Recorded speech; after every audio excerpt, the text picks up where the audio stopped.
Hi, and welcome to another bone-chilling investigation with Insomniac Creation Studio. I'm Ember, Ensnow, your guide through the tangled web of mystery, intrigue, and heartfelt curiosity. If you crave answers to questions that never seem to sleep, then you've come to the right place. I hope you're prepared, because I have a lot of opinions, and I plan to share them with you.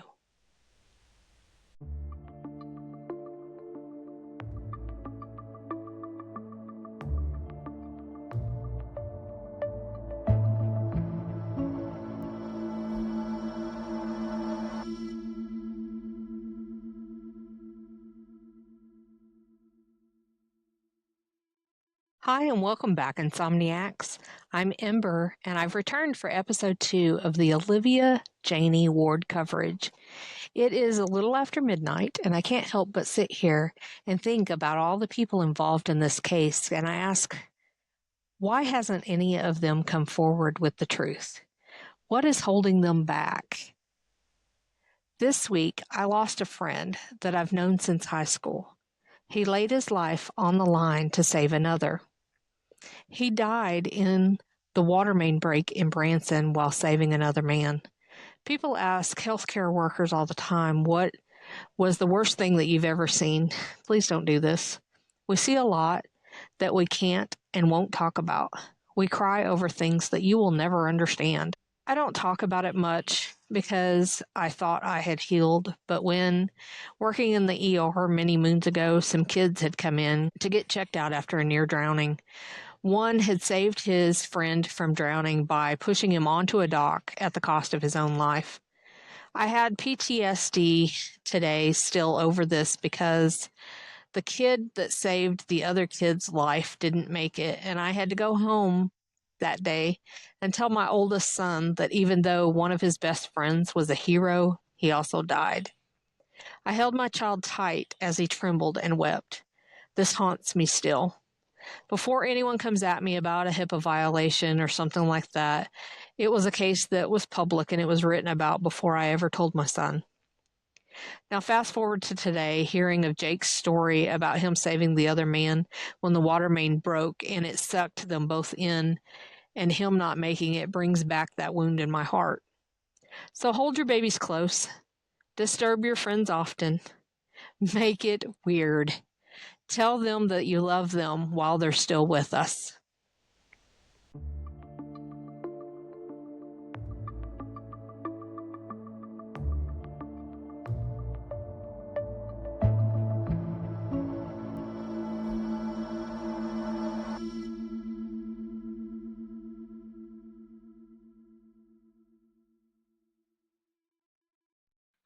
It's mail time. I got an anonymous message that said, "Hi, please keep me anonymous, but I've been told from several people that the judge at the time, his daughter was at that party, and her and Olivia got into it over some boy, and she took a baseball bat to her head, and the judge, of course, covered it all up because he was protecting his daughter. I just thought I'd let you know, since I seen your post, that you can share this information. Just please don't put my name out there. I really just want justice for Janie and the Ward family." Actually, she says justice for Olivia and the Ward family. To that, I say this. Many people have stated that it could not have possibly been over a boy because the people at the party and Janie didn't even run in the same clique or circle. Okay, so that may have been the case, but I'm here to tell you that jealousy has a way of rearing its ugly head. If someone feels threatened, no matter how innocent one may have been, all she would have had to do at the party was look the direction of the wrong boy and set some female off. I remember in high school being asked to skip a day of school with some boy who had asked to take me fishing. I was a tomboy. I had no other intention of doing anything else but going fishing. But his girlfriend got wind of it and the request and decided to jump me before school. I refused to fight her due to the misunderstanding. Seriously, I just wanted to go fishing and had someone who wanted to take me. My family was always going out on the boat, and I didn't see it as anything more. Apparently, everyone else did, so I see where misunderstandings rear their ugly head out of jealousy. Thank you for taking the time to write to me, and I encourage others to please share their stories. I monitor the family run site posts just as much as I monitor my own.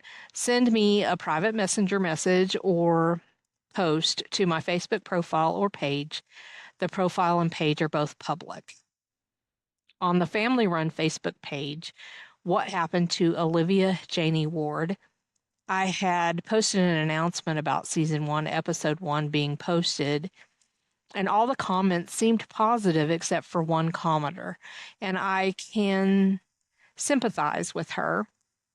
She states, "Y'all are all idiots. LOL. 98% of this town can't even keep a spouse more than 5 years.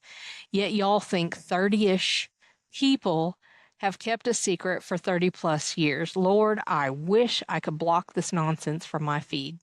Enough is enough already. There is no justice to be had." She fell off of a porch.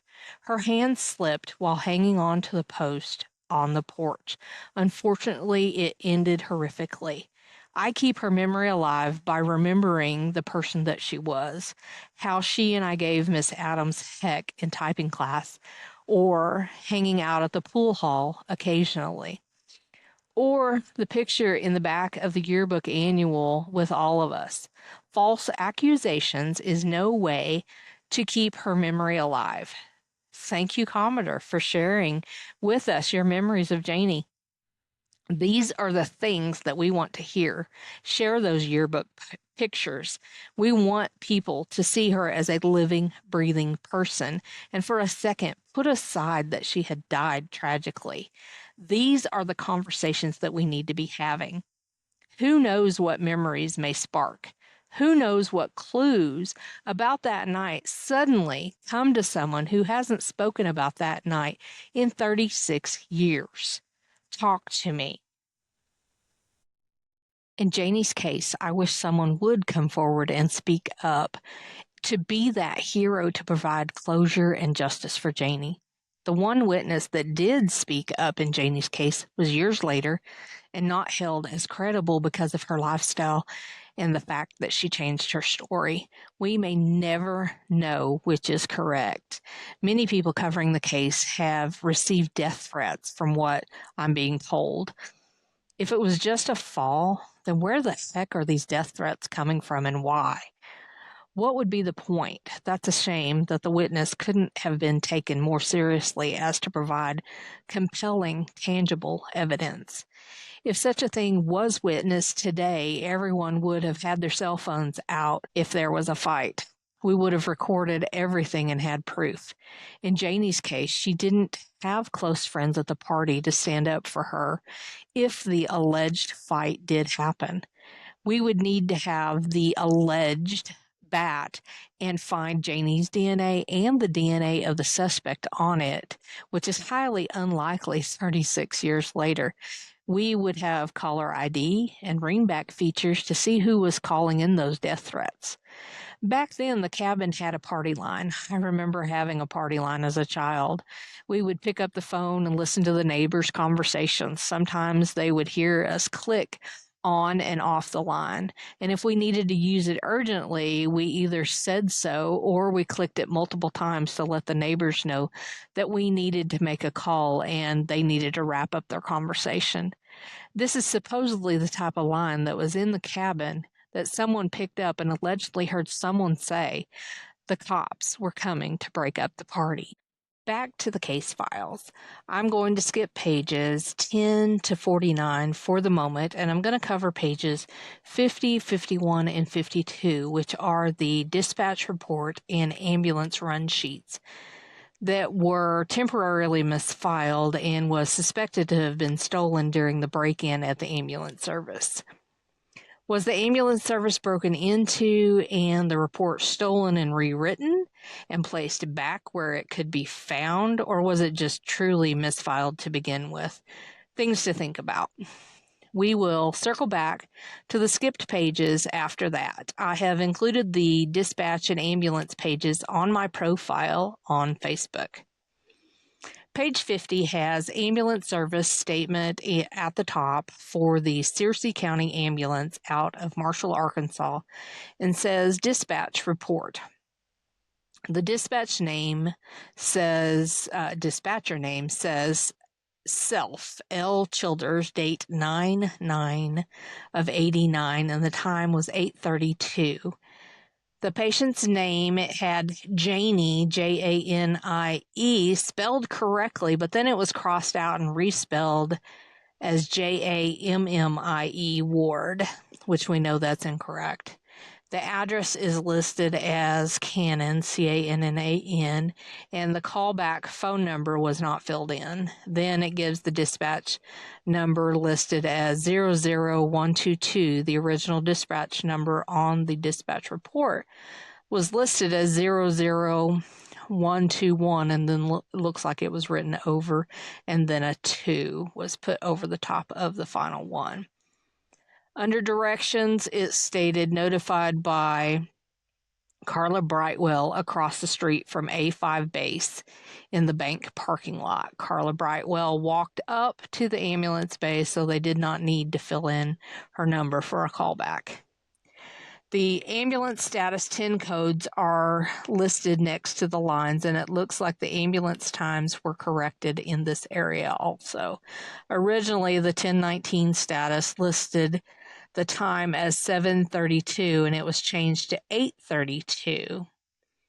A 1019 is a return to the station. Then it says 7:32, and again, it is marked over with an 8 to be 8:32. So a 1097, which is a domestic problem and list transported from the bank parking lot, transported to the Kaufman Funeral Home. So the arrive and transport times are listed as the same, and both times state 8:32. So 1015 is crossed out, which is a prisoner in custody, because it doesn't apply. The next codes listed are illegible and do not apply anyway. The times listed on the next few lines are 2110, 2115, and 2120, which matches the times on the ambulance run sheet for departing the bank parking lot, arriving at the funeral home, and returning to the base or service. Those times were corrected also. The dispatch notes say A7 was approached as he pulled out of the base onto East Main Street by Carla Brightwell, and she told A7 that there was a girl needing help now, that she fell off a porch. A7 then ran across the street, checked PI. There was no pulse, and for those who don't know what the PI is, it's a person of interest. It said no pulse, either radial or carotid. A7 then ran back to the base. It originally said called, but then that was crossed out and said told us of the situation. We responded at 8:32 p.m. on 9/9 of 89. My wife and I found the PI with legs folded, knees up, partially on the right side. Checked PI, found no pulse. ABCs were shut down.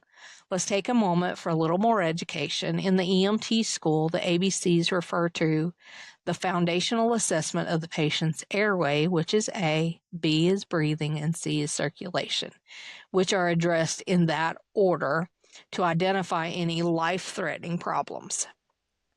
The report then continues, log rolled PI onto her back, rechecked PI with the assistance of the police officer. Then there are black marks across the bottom of the report.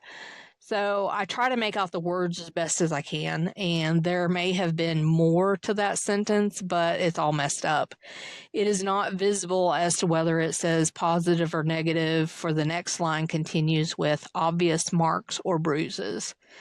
Waited for coroner, or at least I believe it says coroner, but I'm not really sure. And then it says transported, and that concludes the dispatch page. The ambulance run sheet is a little confusing itself. Times are written and written over the top of those numbers, which makes it hard for a timeline. I've included the dispatch report and the ambulance report on my Facebook profile, Ember, Ensnow, author. And the page of the run sheet says dispatch number 00122, so it matches up to the number on the dispatch report. It lists the patient as 1. It says the dispatcher name is L. Childers, and it says the driver is Beeson, and it gives the 2 EMT numbers, and it says the date and the month, or the month is 09, the day is 09, and the year is 89. It asked how emergency responders, no, it asked how emergency was responded, and it is checkmarked as other, as the other choices were enterprise, radio, direct line, CB, RCC, or scanner. So the next question on the report is who reported the emergency, and it says bystander. Then it says what was transported, and they put patient. There was nothing marked under any delays. It shows the scene location as Marshall, Arkansas, Searcy County Bank parking lot. Then it says location as a public place. Patient status is marked as number 4, which is possibly dead.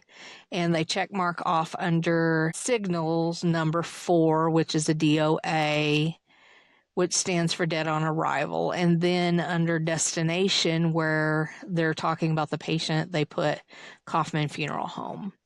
And they check mark the destination determination as other, and the other choices they had were EMT choice, patient choice, MD choice, and family choice. Now, here's where they put the vital signs as being checked at 22:33.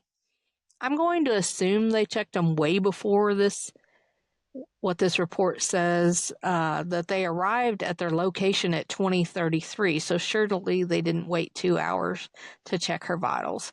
The report then states that they were assisted by county, city, and state police, as well as the county coroner.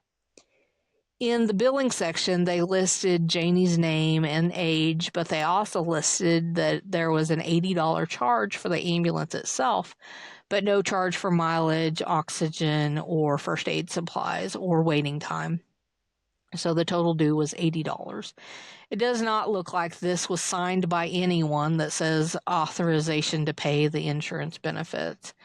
At the top of the page, it states the times as 2032, call received 2032, unit en route, 2033 arrival at location, 2110 departed location, 2115 arrived at destination, and 2120 returned to base and service.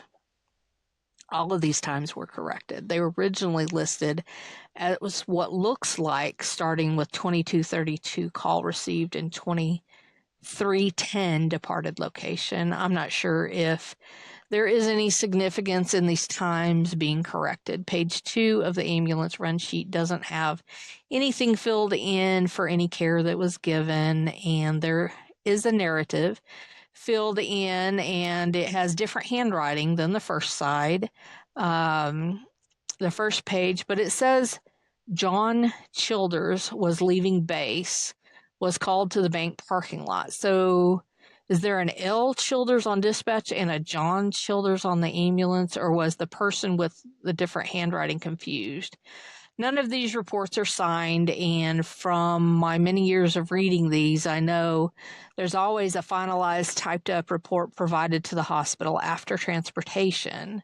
So was a finalized report never typed up in Janie's case because she was transported to the funeral home and not to the hospital?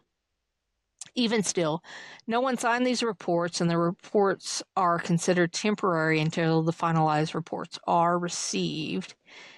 It then stated a girl had fallen off of a porch when EMT went to the parking lot and found 16-year-old female lying on her right side in the back of a pickup near the tailgate. It doesn't state which direction laying on the right side, whether She was facing the tailgate or on her right side facing the cab.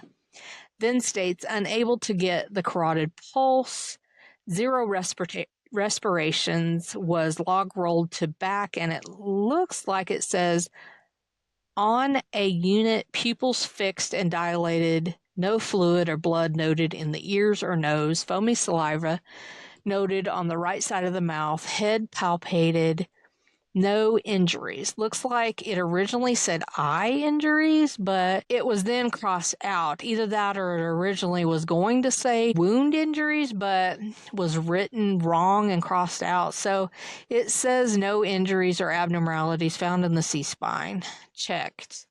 The C-spine is the neck, for those who don't know. So no obvious abnormalities checked by light or palpation from the waist up. No bruising, needle marks, or abnormalities found. One possible bruise noted, upper left quadrant, lower back, which could have been attained from transport. Sheriff's office notified. Coroner Tom Martin notified.